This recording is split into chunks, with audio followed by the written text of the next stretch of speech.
सही कहा था। DSLR ले लेता लगा के बाद एकदम पूरा लो। आज हम पढ़ेंगे डायटम्स के बारे में। तो डायटम्स की अगर बात करें, इसके जो बेसिक लक्षण हैं, तो ये जो है पहला नंबर हमारा आता है, ये रहता कहाँ है। तो इसका जो आवास होता है वो कैसा होता है, स्वच्छ एवं लवणीय जल में। स्वच्छ का मतलब कैसा हो गया, मतलब सामान्य पानी। लवणीय जल का मतलब खारा, लवणीय जल का मतलब खारा पानी है ना। खारा का मतलब आप लोग जो है समझ सकते हैं कि झील का जो पानी होता है, समुद्र का पानी होता है। ठीक, इसके बाद जो है अगला मामला आता है कि इसके शरीर में जो है, इतना तो पता है यूकैरियोटिक है। ठीक, तो इसके शरीर में जो ऊर्जा कलेक्ट होती है, एकत्रित होती है, संचित ऊर्जा, वो जो है किस रूप में पाई जाती है, तो तेल के रूप में। इसीलिए जो आप लोग देखते होंगे कि जो जलीय जीव है उनका तेल जो है मार्केट में अक्सर मिलता है, जैसे मछली का तेल है ना। तो इस आधार पर हम कह सकते हैं कि जो जलीय जीव होते हैं उनमें जो संचित ऊर्जा होती है वो किस रूप में होती है, स्पेशली तेल के रूप में। तभी तो मार्केट में मछली का तेल आता है। और मछली जलीय जीव है कि नहीं है ना। अच्छा, अगला मामला आता है कि इनके शरीर का जो संरचना है वो कैसा है। तो डायटम्स के शरीर पर जो कोशिका भित्ति पाई जाती है। ठीक, हालांकि हम लोग जानते हैं कि कोशिका भित्ति जो है किसमें पाया जाता है, पेड़ पौधों में। और पेड़ पौधों में जो कोशिका भित्ति पाया जाता है वो किसका बना होता है, सेल्यूलोज का। और सेल्यूलोज एक सजीव कोशिका है, मृत कोशिका तो मृत कोशिका। तो इसकी जो कोशिका भित्ति होती है वो सेल्यूलोज की नहीं बनी होती है, बात समझे, सेल्यूलोज की नहीं बनी होती, बल्कि सिलिका। सिलिका जो अगर आपको समझना है तो बालू में पाया जाने वाला एक प्रकार का तत्व है जो कि अर्धचालक होता है। ठीक है ना। इसका सिलिका का उपयोग जो है मोबाइल, रेडियो ये सब बनाने में किया जाता है, बात समझे। मतलब मोबाइल जब बनाते हैं तो उसमें जो है करंट को जो है कितना सप्लाई करना है कितना नहीं करना है, तो वहां पे ये अर्धचालक का प्रयोग करता है। अर्धचालक की क्वालिटी होती, जब ये गर्म होगा तो उसमें विद्युत धारा का प्रवाह होने लगेगा, जब गर्म होगा तब उस होने लगेगा, और जब तक सामान्य तापमान पे रहेगा तब तक इसमें विद्युत धारा का प्रवाह नहीं होगा। इसीलिए इसको उपधातु की कैटेगरी में रखा गया। सिलिका को किस में रखा गया है, उपधातु की कैटेगरी में रखा गया ना। अगला मामला आता है कि डायटम्स में जो जनन होता है वो किस प्रकार का होता है। तो डायटम्स में जो जनन होता है दोनों प्रकार का पाया जाता है, लैंगिक जनन और अलैंगिक जनन। लैंगिक जनन का मतलब उसमें जो है नर तथा मादा युग्मक होंगे और उनके सहयोग से क्या होगा, जनन होगा। अब उसमें जो समयुग्मकी तथा विषम युग्मकी युग्मकों के द्वारा जो है जनन होता है। अब एक मामला आता है समयुग्मकी विषम युग्मकी क्या होता है, इसको आप लोग कक्षा 12 में पढ़ेंगे, लेकिन शॉर्टकट में एक बार समझ लेते हैं। समयुग्मकी का मतलब जैसे मान लीजिए एक मेल है और एक फीमेल है, ये दोनों देखने में एक दूसरे के 100% समान है, अलग अलग है, समान है। तो अगर जो है आकार तथा परिमाप के आधार पर नर तथा मादा युग्मक आपस में समान हो तो उसको हम क्या बोलेंगे, समयुग्मकी युग्मक, बात समझ आई। ठीक, कोई दिक्कत। अच्छा, विषम युग्मकी युग्मक में क्या होगा कि नर तथा मादा युग्मक आकार तथा परिमाप दोनों स्तरों पर एक दूसरे से अलग होंगे, है ना, दोनों स्तरों पर एक दूसरे से अलग। जैसे मान लीजिए अगर अंडाणु की बात की जाए तो अंडाणु गोलाकार होता है, शुक्राणु की बात की जाए तो शुक्राणु कैसा होता है, ये होता है। तो दोनों देखने में जो है डिजाइन में भी एक दूसरे से अलग है और आकार वगैरह में भी क्या है, अलग है। तो असम युग्मकी में क्या हो जाता है, अलग अलग होगा सब कुछ। ये विषम युग्मकी में क्या होगा, ठीक, आकार और परिमाप दोनों क्या होगा, अलग अलग होगा। और समयुग्मकी में क्या होगा, हाँ। और एक होता है असमयुग्मकी, उसमें जो है ना डिजाइन तो दोनों का एक जैसा होगा, लेकिन उनमें अभी इसको अलग से एक्सप्लेन कर देते हैं। ठीक, जन्म को अभी बाद में समझा देते हैं, पहले इसको मतलब पूरा बता दें, फिर जो है ना थोड़ा सा मिटाएंगे फिर बता देते हैं अभी, ठीक है ना। तो लैंगिक जनन जो है समयुग्मकी तथा विषम युग्मकी प्रकार का होता है, अब इसको एक्सप्लेन कर देते हैं।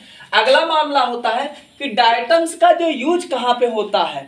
तो हम अपने जीवन में नहीं, अभी समुद्री जीवन में, हमारे जीवन में जो है इससे जो है जो हमारा मंजन नहीं होता है पेस्ट, ठीक, उसका उपयोग उसको तैयार करने में, जूता को पॉलिश करने वाला जो केमिकल होता है, पेंट बनाने में, इस सब में प्रयोग किया जाता है। अभी हम वहाँ नहीं चलेंगे, आर्थिक महत्व पे नहीं जाएंगे इसका हमारे जीवन में, खाद बनाने में, उर्वरक के रूप में, है ना, वहाँ पे नहीं जाएंगे। इसका जो है जलीय जंतु भोजन के रूप में यूज करते हैं। मतलब जैसे मछली वगैरह होते हैं, एक तरीके शैवाल के अंतर्गत आते हैं, डायटम्स शैवाल के अंतर्गत आते हैं, ठीक है ना। तो जलीय जंतु जो होते हैं, मछली वगैरह जो होते हैं, इनको भोजन के रूप में यूज करते हैं। बात समझी। और इनमें क्लोरोफिल ए तथा सी प्रकार का पाया जाता है। अगर ए तथा सी प्रकार का पाया जाता है तो प्रकाश संश्लेषण दिखाएगा नहीं दिखाएगा? दिखाएगा, है ना। इसमें प्रकाश संश्लेषण पाया जाएगा। ठीक, बात सुन नहीं। अच्छा, ये जो है होते कैसे, तो जैसे हमारा साबुनदानी नहीं होता, दो पार्ट में खोल लेते हैं और बंद कर देते हैं, तो ये भी जो है उसी तरह से लगभग आपस में जुड़े होते हैं। अब हम लोग बात कर लेते हैं ये समयुग्मकी तथा विषमयुग्मकी। क्या नीचे वाला? हाँ, ये इसमें, हाँ, द्विखंडन में जो होता है ना, इसका जो जीवद्रव्य होगा, क्या जीवद्रव्य, ये दो भाग में बट जाएगा। जैसे मान लेते हैं ए और बी, जब दो भाग में बटेगा तो परिणाम स्वरूप दो जीव बना कि नहीं बना? बनेगा ना। तो अलैंगिक जनन जो होता है द्विखंडन विधि के द्वारा होता है, जिसमें जीव द्रव्य कितना होता है, दो भागों में बट जाता है। ठीक, अब एक्सप्लेन करते हैं समयुग्मकी, विषमयुग्मकी, असमयुग्मकी, तीन टाइप का होता है। इतना तो आपको पता है, लैंगिक जनन समयुग्मकी और विषमयुग्मकी दोनों प्रकार पाया जाता है। अब एक्सप्लेन करते हैं इसको। चलिए ठीक,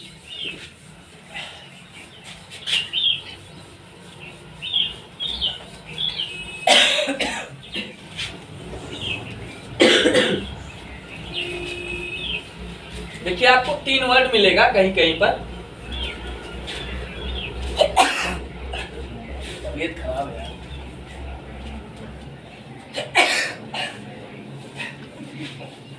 देखिए, एक वर्ड है हमारा समयुग्मकी, समयुग्मकी, तीनों को जान लीजिए पहले। दूसरा है असमयुग्मकी,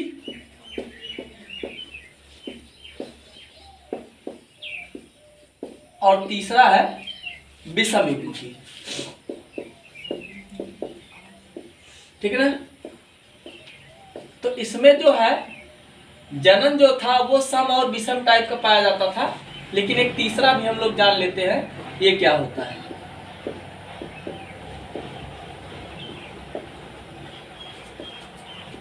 ठीक, तो देखिए समयुग्मकी में क्या होगा कि मान लेते हैं ये नर है, ये मादा है, ये नर है, ये बताइए जो इसको बारीकी से जानता है, ठीक, ये नर है, ये मादा है, और मान लीजिए कोई अनजान व्यक्ति आ जाए और उस पर लिखा ना रहे नर है कि मादा है, वो देख के बता पाएगा? नहीं ना। तो इतना तो पता है ये नर है, ये क्या है, मादा है, हमको आपको पता। मान लीजिए कि दोनों का आकार आपस में एक जैसा है, अलग अलग है? एक जैसा है। आकार आपस में क्या है, समान है। आकार कैसा है, समान है। परिमाप का मतलब क्या होता है, उसकी लंबाई, चौड़ाई, मोटाई, ऊंचाई, जो कुछ भी हो, सब सेम है, अलग अलग है? तो परिमाप भी क्या है, समान है ना। कोई दिक्कत? तो हम कह सकते हैं समयुग्मकी युग्मक में नर तथा मादा के आकार व परिमाप आपस में समान होते हैं। समयुग्मकी युग्मक में नर तथा मादा युग्मकों के आकार तथा परिमाप आपस में समान होते हैं। दूसरा हो जाएगा असमयुग्मकी युग्मक। इसमें मान लेते हैं एक ठो बड़ा सा है, एक ठो छोटा सा है, दोनों का आकार एक जैसा है, अलग अलग है? अलग अलग। आकार सेम है, गोलाकार है, दोनों आकार क्या है, समान है, छोटा वाला, लेकिन जो परिमाप है अलग होगा, जो दोनों का मेजरमेंट, जो साइज होगा वो एक जैसा है, अलग अलग है?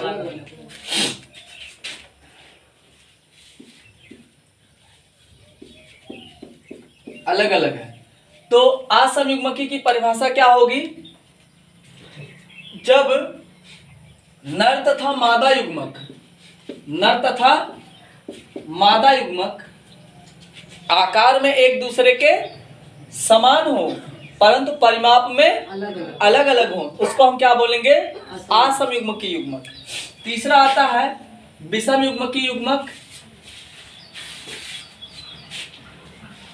ये हो गया हमारा शुक्राणु, और शुक्राणु नर होता है, मादा तो नर, और ये हो गया हमारा अंडाणु, ये क्या होता है? मादा युग्मक। ठीक है ना? तो अगर बात की जाए विषम युग्मक की, क्या होता है? दोनों का आकार एक जैसा है, अलग अलग है? अलग अलग आकार क्या है? अलग अलग है। परिमाप अलग अलग है।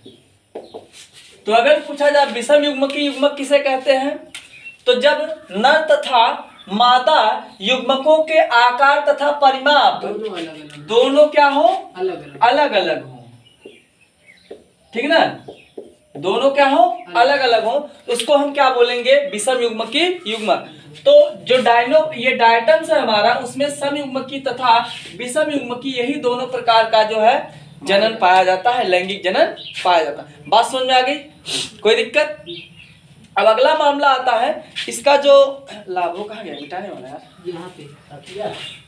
हाँ।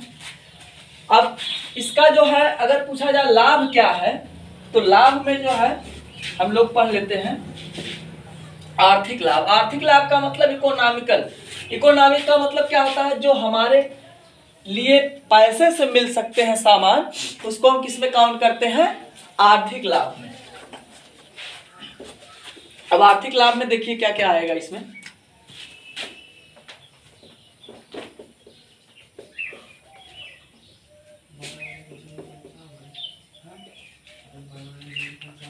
आर्थिक लाभ में अगर देखा जाए तो इसमें जो सिलिका नहीं पाया जाता है, सिलिका बताए ना, इसका जो कोशिका भित्ति होता है वो सिलिका का बना होता है। तो मान लीजिए जब ये डायटम्स जो है, डायटम्स मर जाएगा, क्या हो जाएगा? मर जाएगा, तो इसके शरीर पर जो सिलिका पाया जाता है, सिलिका, ये जो है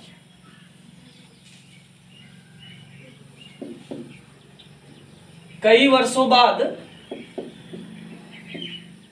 अपघटित हो जाएगा। क्या होगा? कई सौ साल लग जाते हैं। ठीक है ना? ये क्या हो जाएगा? अपघटित हो जाएगा। ठीक, और अपघटित हो जाएगा तो यह हमारे लिए जो है उर्वरक का कार्य करेगा। कैसा? खाद। उर्वरक, खाद, है ना? एक चीज ध्यान दीजिएगा, उर्वरक कंपनी में बनता है, खाद जो होता है हमारा घरेलू वाला। तो ये उर्वरक का कार्य, जिसको हम अंग्रेजी में क्या बोलते हैं? फर्टिलाइजर। बात समझ आई? तो ये जो है अपघटित होकर के जो है हमारे आपके लिए जो है उर्वरक का कार्य करेगा। अगला मामला आता है, एक चीज हम आप लोगों को बता चुके हैं कि हमारा ज्यादा से ज्यादा जो ऑक्सीजन है वो पेड़ पौधे नहीं देते, बल्कि कौन देते हैं? शैवाल वगैरह, जो कहाँ पाए जाते हैं? जलाशयों में पाए जाते हैं। ठीक ना? तो ये CO2 का जो है ज्यादा से ज्यादा उपयोग कर, CO2 का ज्यादा से ज्यादा उपयोग कर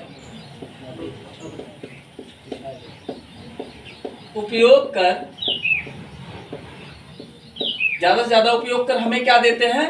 ऑक्सीजन प्रदान करते हैं। ठीक है ना? अगर पूछा जाए कि हमें जो है ये लगभग कितना परसेंट, तो एक चीज ध्यान दीजिएगा, पेड़ पौधों से मात्र 20% ऑक्सीजन की आपूर्ति होती है, शेष 80% जो है इधर से ही आता है। लगभग जलाशयों के माध्यम से ही हमारा 80% आता है। तो इसका मतलब पेड़ पौधे अगर मान लीजिए आज के डेट में कट रहे हैं ना, तो अगर पेड़ से हमको मिलता होता तो जितना जो है पहले सबके घर के अगल बगल आगे पीछे पेड़ हुआ करता था, अगर उतने मात्रा में अगर उसके आधार पर ऑक्सीजन घटता तो आज देहात में भी क्या होती? ऑक्सीजन की समस्या होती।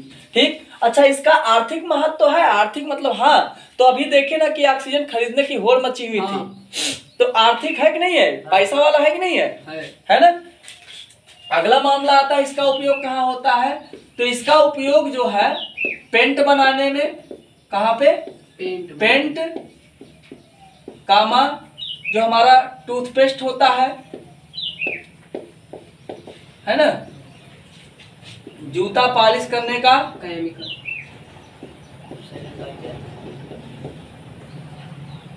करने के लिए